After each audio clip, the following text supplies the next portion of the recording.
ছবিতে একই নেটে ইমরুল কায়েসের সঙ্গে ব্যাট করছেন উইল বশিষ্ঠ। মেহেদী হাসান মিরাজ, নাসুম আহমেদের বল জুটি বেঁধে ওভার বাই ওভার খেলছেন খুলনার এই দুই ক্রিকেটার। ইমরুলের সাথে জুটি বেঁধে ব্যাট করা এই বশিষ্ঠকে অনেকে নাও চিনতে পারেন। খুব বেশি মানুষের তাকে চেনারও কথা না, কারণ এই অস্ট্রেলিয়ান যে লম্বা সময় ধরে আন্তর্জাতিক কোনো ম্যাচই খেলেননি। তবে চলতি বিপিএল বশিষ্ঠকে সুযোগ করে দিয়েছে নিজেকে সবার সামনে তুলে ধরার, আর এই তুলে ধরার কাজটা তিনি ঢাকা পর্বে খুব ভালোভাবেই করেছেন। বিপিএলে মাঠে নামার আগে স্বীকৃত টি-20 ক্রিকেটে সবশেষ ম্যাচটি বশিষ্ঠ খেলেছিলেন 2019 সালের জানুয়ারিতে বিগ ব্যাশে পার্থ স্কোরচার্সের হয়ে। লিস্টে ক্রিকেটে তার সবশেষ ম্যাচ আরও 2 বছর আগে। স্বীকৃত ক্রিকেটে তাকে সবশেষ দেখা গিয়েছে 2021 সালের ফেব্রুয়ারিতে। শেফিল্ড শিল্ডে সাউথ অস্ট্রেলিয়ার হয়ে খেলেছিলেন ওয়েস্টার্ন অস্ট্রেলিয়ার বিপক্ষে। পারিবারিক নানা ঝামেলায় একরকম হারিয়েই যান বশিষ্ঠ।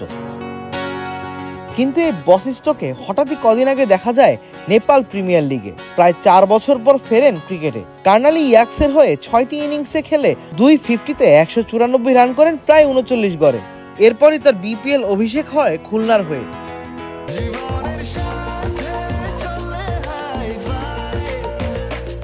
স্বাস্থ্যকর অল টাইম হানিকম, সব সময় অল টাইম হেলদি লাইফ।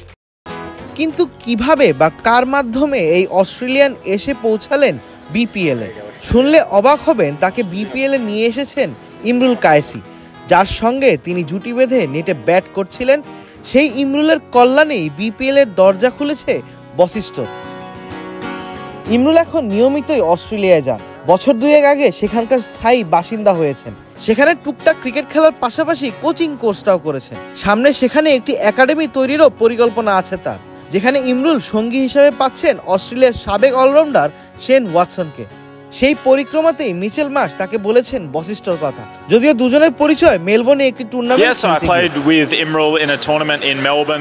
গেল বছর ডিসেম্বরে ইমরুলের সঙ্গে আমি মেলবোর্নে একটি টুর্নামেন্ট খেলেছিলাম, সেখানেই তার সাথে আমার পরিচয়। এরপর থেকেই যোগাযোগ হচ্ছিল। তখন ইমরুলই আমাকে বিপিএল এর ব্যাপারে বলে, আর মার্শ আমার বিগ ব্যাশে অধিনায়ক ছিলেন। ইমরুল আর মার্শেরও যোগাযোগ আছে।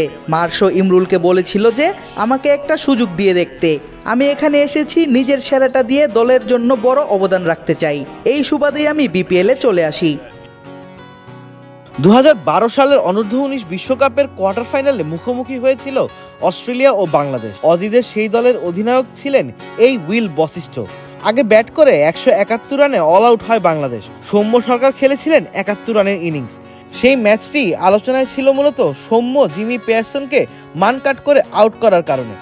এই ম্যাচে শেষ পর্যন্ত 5 উইকেটে জয় পেলেও এই আউট ছিল আলোচনায়। পিয়ারসন যখন মানকাট হয়ে ফিরছিলেন, স্ট্রাইকিং প্রান্তে ছিলেন এই উইল বশিষ্ঠই। সেখান থেকেই তিনি দাঁড়িয়ে দেখছিলেন সতীর্থের অসহায় আউটের দৃশ্য। সেই দলটির অনেক ক্রিকেটারই খেলেছেন পরবর্তীতে জাতীয় দলে।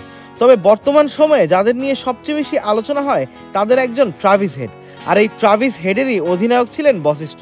অবশ্য বশিষ্ঠের সঙ্গে সেই বিশ্বকাপে খেলেছিলেন Cameron Bancroft, Aston Turner, Aston এগার ও কার্টিস প্যাটিসনরাও। বাংলাদেশের এনামুল হক ও সৌম্য সরকাররাও ছিলেন সেই বিশ্বকাপে। সৌম্যর সাথে এই বিপিএলে দেখা না হলেও বিজয়ের সঙ্গে ঠিকই দেখা হয়েছে বশিষ্ঠর। এমনকি দুজন মিলে লম্বা সময় গল্পও করেছেন। ওই ম্যাচের কথা আমার মনে আছে, সেই ম্যান কার্ডের কথাও আমার মনে আছে। বিজয়ের সাথে আমার অনেক বছর পর এই বিপিএলে দেখা হলো। দুজন আড্ডা দিয়েছি খানিকক্ষণ। অনেক বছর পর দেখা হলো, দুজনই দুজনকে চিনেছি। ভালো লেগেছে ওর সাথে দেখা হয়ে।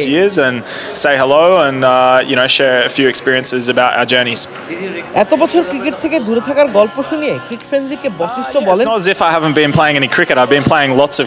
এমন না যে আমি কোনো ক্রিকেটের মধ্যে ছিলাম না। আমি খেলেছি, কিন্তু কোনো প্রতিযোগিতামূলক ম্যাচ খেলিনি।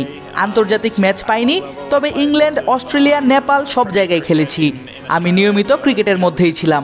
তবে আমি নিজেকে সেভাবে মেলে ধরতে পারিনি আন্তর্জাতিক পর্যায়ে দেখেই আমাকে এত কিছুর মধ্য দিয়ে যেতে হয়েছে। পাশাপাশি পারিবারিক কিছু সমস্যাও ছিল। এখন ফিরেছি, সামনে ভালো কিছুর অপেক্ষায় আছি। এটা আমার জীবনের দ্বিতীয় অধ্যায়। আমার সাথে যারা ছিলেন তারা অনেকেই ভালো অবস্থানে আছে, কিন্তু আমি বিপিএল দিয়ে দ্বিতীয় জীবন শুরু করতে চাই।